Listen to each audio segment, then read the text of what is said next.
Hai guys, Assalamualaikum. Selamat datang ke SRTV.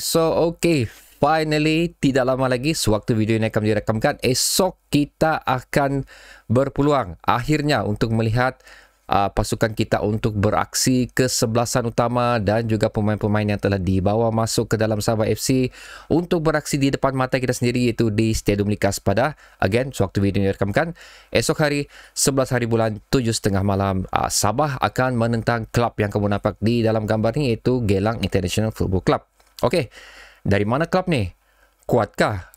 So itulah yang kita akan cerita untuk di video ni. Seperti biasa, ini adalah video head to head, dan seperti mana yang kamu nampak, ini adalah perubahan yang telah aku lakukan untuk persaingan bola sepak Liga Super tahun 2023. Ini adalah background terbaru aku, so aku mengambil kesempatan ini untuk mencubalah perubahan yang telah aku lakukan ni. Sekiranya ada apa-apa error yang perlu diperbaiki, so ini adalah peluang aku.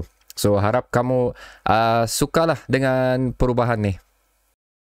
Jadi guys, seperti biasa untuk video-video aku yang sebelum ni juga, sewaktu saingan Liga Super 2023, aku akan memberikan prediction setelah aku share dengan kamu apa pendapat aku mengenai perlawanan ini, dan aku di penghujung video ini akan bagi kamu prediction terakhir aku mengenai apa percentage untuk suatu pasukan itu akan menang. So aku menjemput kamu untuk meletakkan prediction kamu juga di ruang komentar di bawah.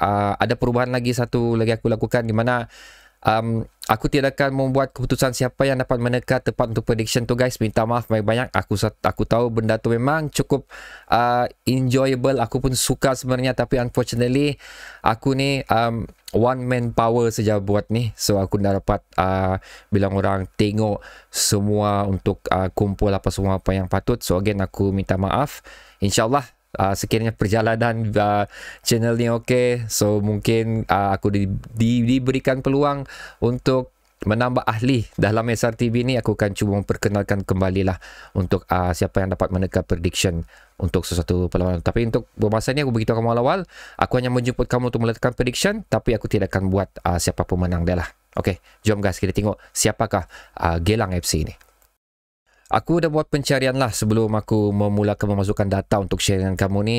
Sebenarnya Geylang FC ni telah berada di Malaysia, di Semenanjung lah, untuk membuat beberapa perlawanan. So boleh dikatakan mereka telah membuat tour di Malaysia dan telah menyertai kejohanan Piala Harapan 2023, di mana melibatkan 4 klub tempatan kita, iaitu Penang, Kedah dan juga Selangor, dan disertai oleh Geylang FC. Ini kira macam perlawanan, aku nak ucap suka-suka ke apakah, tapi memang biasa buat ni lah. Memang suatu klub akan biasa buat ni untuk menghangatkan lagi. Okey, sebelum sepak mulai Liga Super 2003 ni, diorang akan membuat beberapa perlawanan persahabatan, dan ni kejohanan Piala Harapan. Kedah pun difahamkan buat masa ni masih lagi berada di Turki untuk membuat jelajah mereka lah. So okey, apa yang terjadi di perlawanan ni, di mana ini telah dimenangi oleh Penang sebenarnya, hasil daripada pertemuan final mereka pada 4 Februari 2023 lalu, di mana mereka menentang Selangor pada perlawanan tersebut. Mereka berjaya menundukkan Selangor sebanyak 2-1 di final. Manakala untuk Geylang pula, pasukan yang akan Sabah FC tentang ni, telah berjumpa dengan Kedah dan juga Penang dan tidak memenangi sebarang perlawanan pun, di mana pada keputusan tersebut Geylang telah tewas kepada Penang sebanyak 4-0 dan tewas kepada Kedah sebanyak 2-1, dan membuatkan mereka berada di kedudukan keempat lah di antara 4 pasukan yang bertanding. The only goal yang telah dijaringkan oleh Geylang untuk perlawanan ini, dan aku rasa pemain ini perlu juga diberi perhatian sewaktu berada di padang nanti, iaitu pemain inilah Vincent Bezekot. Okey, the only goal yang telah pemain Geylang FC berjaya lakukan di sepanjang 2 perlawanan yang telah mereka sertai.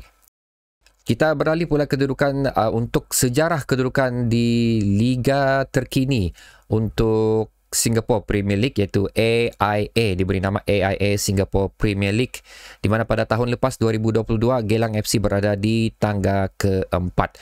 So kalau kamu follow sejarah Geylang FC di sepanjang persaingan liga tempatan mereka ni, di mana ada 8 pasukan sahaja, so 28 perlawanan telah dilakukan, Geylang FC ni sentiasa berada di mid table saja, sama ada 4, 5, 6. macam tu. So diorang tidak akan jatuh ke 7 ke 8 lah.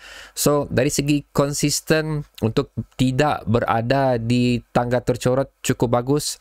Tapi kalau dikatakan dikatakan untuk mempunyai persembahan yang mampu untuk menyaingi pasukan top 3 untuk Liga Singapura ni, Geylang bukan di dalam tidak boleh dikatakan tersenarai di dalam top 3 bagi pasukan Liga tempatan Singapura lah.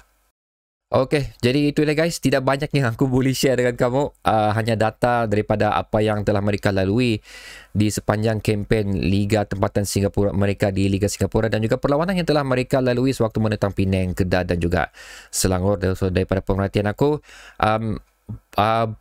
bukanlah satu pasukan yang kita boleh cakap akan memberi saingan yang hebat seperti mana yang telah Sabah FC lalui di perlawanan pramusim mereka, di mana again yang the only result yang aku boleh kasih confirm adalah sewaktu Sabah menentang OB, di mana mereka tewas 0-1 pada perlawanan tersebut, dan perlawanan Sabah FC yang lain tu telah dimenangi oleh mereka kalau aku tak silap. Tapi again aku tidak boleh rely dengan result tu pasal tidak ada keputusan rasmi. Tapi apa yang pasti, Sabah mempunyai kempen pramusim yang cukup bagus waktu berada di Thailand, manakala Geylang tidak mempunyai reputasi yang cukup bagus di sepanjang persediaan pramusim mereka. So itu boleh aku katakan.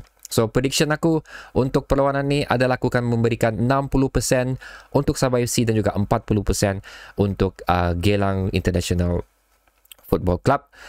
Aku boleh katakan Sabah akan mendapat dalam 70 ataupun 80%, tapi again aku tidak berapa tahu sangat mengenai Geylang FC ni, dikenakan lagi aku sendiri tidak tahu kesebelasan utama Sabah FC. Okay, walaupun again aku cakap keputusan pramusim mereka cukup membanggakan, tapi again aku tidak tahu apa yang akan ditampilkan oleh OKS, apa formation yang akan diperkenalkan oleh OKS, apa kesebelasan utama yang akan diberikan oleh OKS, dan lebih-lebih lagi corak permainan yang bakal ditampilkan. So aku tidak idea, tapi yang aku pasti bukan aku pandang rendah untuk Geylang International FC ni, okay, tapi nampaknya Sabah mempunyai advantage yang cukup tinggi lah. Okay, itu dia guys untuk video ni, prediction aku, data yang aku sharekan dengan kamu. So sekali lagi saya letakkan pendapat kamu dan juga prediction kamu untuk match ni.